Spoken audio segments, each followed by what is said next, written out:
Hello and welcome. I have Ankur with me. Congratulations, Ankur. You qualified your NET exam in June 2018 in the subject of HRM and labor welfare in your first attempt. So, what was the secret? Please share with us.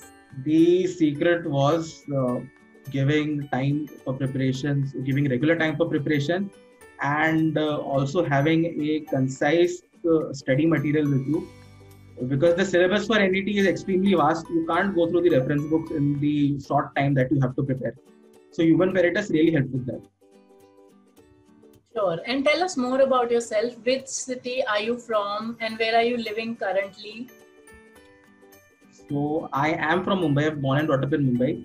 And currently I am posted in ONGC's Uran plant, so which is also near Mumbai. So I'm commuting from home. Amazing. So you're working with ONGC, which is a dream for so many people. Congratulations again on that. Thank you very much. More about your educational background. What did you study and when did you complete your masters? So first I completed my BE in electronics and telecommunication. That was from Mumbai University, and then I was working with TCS for 2.5 years. After which I did my masters from XLRI Jamshedpur, and I got placed in a boutique consulting firm. So I worked there for around a year. Then I got the joining letter from ONGC, and I joined ONGC in April 2009. Great. So next question is based on the fact that you were working while you were preparing.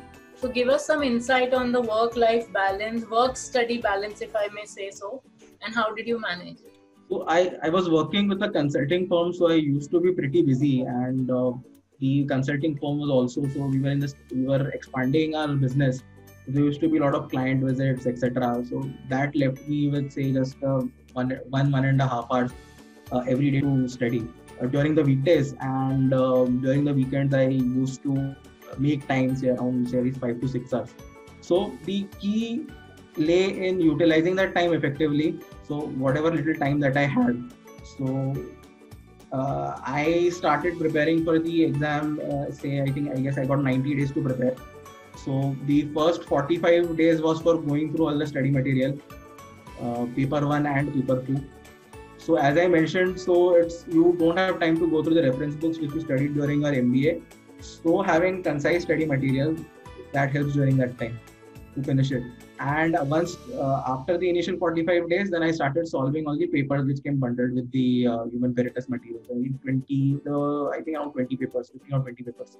So I finished all of them. So once you solve a particular paper, so first thing is you get an idea of the time that you're taking to complete it, and also you get a sense of where are the gaps. So which areas, so which parts of the course do you need to deep dive into.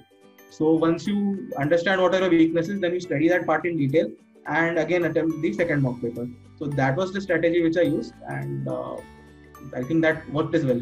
So I'm also interested to know that why did you decide to do NET? There is different reason for different people, and what was your reason? So there were two reasons. So I was interested in an academic career as well as at that point, and for that you have to clear your GRF if you want to do a PhD from IIM to do that.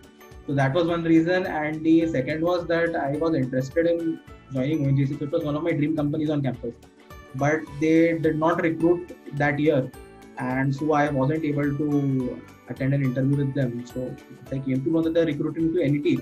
So that was also an added incentive for me. That's interesting to know that you found a way to reach the company you desired, and if not through campus, you decided to take the path of the NET exam.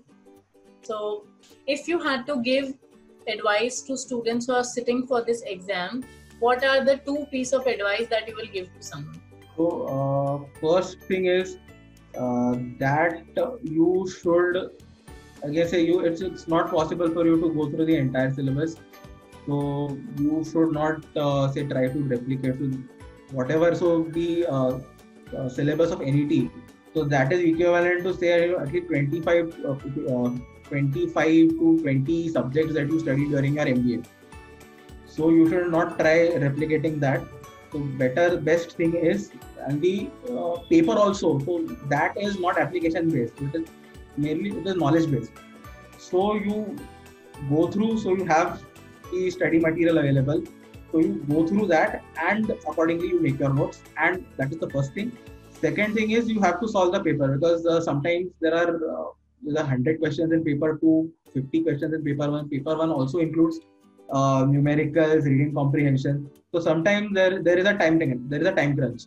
So you have to take as many mocks as you can. Cool advice there, Ankur. I think it is going to help a lot of people. Before we conclude, if you can point out one thing that you wished you had done differently, if I may call it a mistake, one mistake that people should avoid, what will that be? So you get 1 or 2 DI sets in the first paper. So I didn't practice DI sets, so I was confident that I've already done that while preparing for CAT, and I don't need to do that again. So I just skipped that part. I was running short of time, so I skipped that. But that turned out to be 10 DI based questions in the paper, and the questions are also fairly difficult. So I made a lot of mistakes in that. So if I would have something I had to do differently, I would have given time for that. Very well said. Paper 1 is quite demanding, though it looks like it doesn't have the equal weightage, but it's very demanding, and it's the main thing which people score on. So it doesn't have any fixed syllabus, so you have to.